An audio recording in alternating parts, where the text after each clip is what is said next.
Assalamualaikum warahmatullahi wabarakatuh. Bismillah, alhamdulillah, la haula wala quwata illa billah, amma ba'du. Yang terhormat Dewan Hakim yang arif dan bijaksana, yang saya hormati sahabat Fatayat Nahdlatul Ulama se-Kabupaten Jombang yang dirahmati Allah. Pada kesempatan kali ini, saya akan menyampaikan sedikit uraian mengenai dedikasi santri untuk kemajuan NKRI. Santri besar dedikasinya terhadap Ibu Pertiwi. Karena santri resolusi jihad terjadi yang dipelopori oleh sang guru sejati Kiai Haji Hasyim Asy'ari pada tanggal 22 Oktober tahun 1945. Maka pantaslah bila pada tanggal 22 Oktober dijadikan sebagai Hari Santri Nasional di Indonesia. Berbicara mengenai nasional, sebagai santri hendaklah memiliki semangat nasionalisme yang kuat. Karena jika semangat nasionalisme melekat, bangsa pun akan kuat dan bermartabat.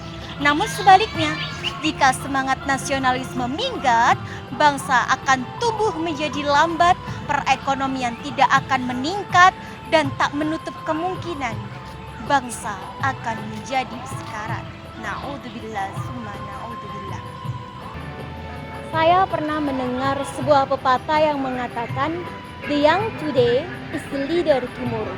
Pemuda hari ini adalah calon di masa mendatang. Saya yakin dari pepatah tersebut, kalangan santri yang akan menjadi pelopor di negeri ini. Kenapa santri? Karena santri satu kata sederhana bermakna. Santri adalah insan terpilih yang akan dimuliakan oleh Allah Subhanahu wa Ta'ala. Karena santri selalu berusaha untuk mendalami ilmu-ilmu Allah, karena santri selalu berusaha untuk mentaati segala perintah Allah dan menjauhi larangannya. Maka tidaklah heran jika santri adalah insan terpilih yang akan dimuliakan oleh Ilahi Rabbi. Allah Subhanahu wa Ta'ala berfirman, "A'udzu billahi minasyaitonir rajim. Bismillahirrahmanirrahim. La yastawil ladina ya'lamun wal ladina ya'lamun." Al-ayat sadaqallahul adzim. Yang artinya tidak sama orang yang berilmu dengan orang yang tidak berilmu. Karena orang-orang yang berilmu selalu bisa mengaplikasikan keilmuannya dalam segala hal, dalam keadaan suka ataupun duka, dalam keadaan lapang ataupun sempit, dalam keadaan kaya ataupun miskin. Tidak hanya itu, orang-orang yang berilmu bisa membedakan antara yang hak dan yang batil, antara yang halal dan yang haram, antara milik sendiri dan milik orang lain, antara uang rakyat dan uang pejabat, dan yang paling terpenting adalah bisa membedakan mana waktunya salat, mana waktunya mengaji. Hadratul kiram rahimakumullah.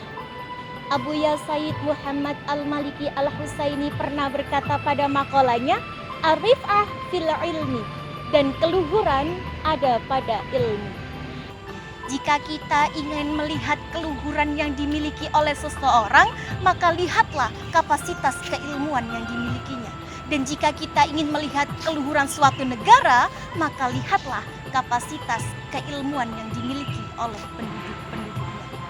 Dari uraian tersebut, dapatlah kita tarik kesimpulan bahwasanya santri adalah solusi terbesar untuk menjaga keutuhan NKRI. Karena santri tidak hanya berilmu, tetapi juga taat kepada apa yang telah diperintahkan oleh Ilahi Rabbi. Abuya Sayyid Muhammad Al-Maliki Al-Husaini berkata pada makalahnya, "Ad-darajah fit ta'ah," dan derajat ada pada ketakwaan. Seperti yang telah kita ketahui bersama, ketika di pondok pesantren, santri tidak hanya belajar mengaji, tetapi juga mengabdikan diri kepada kiai dengan sepenuh hati, dengan alasan barokah ilahi. Oleh karena itu, Dari sini nilai-nilai pengabdian telah tertanam dengan baik, nilai-nilai pengabdian telah tertanam dengan sejujur-jujurnya. Maka santri ketika bisa mengabdikan diri dengan apapun yang dimilikinya, dengan hartanya, dengan fisiknya, atau dengan akalnya, tanpa melupakan prinsip wal barakah fil hidmah. Santri tidak akan tumbang kala dicaci, tidak akan terbang kala dipuji, tidak akan frustasi masalah gaji karena mereka tahu yang mereka makan adalah nasi, bukan kursi ataupun dasi.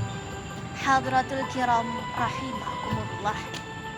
Tatkala ilmu agama telah mewabah, para pemimpin bertugas sesuai amanah dan rakyat tak pernah beradu salah. Maka insya Allah akan terciptalah suatu kedamaian, suatu ketaatan dalam sebuah baldah. Baldatun tayyibatun wa rabbun ghafur. Sekian yang dapat saya sampaikan, kurang dan lebihnya mohon dimaafkan. Akhirul kalam, jazakumullahu khairan katsira, wallahu muwaffiq ila aqwamit thariq. Assalamualaikum warahmatullahi wabarakatuh.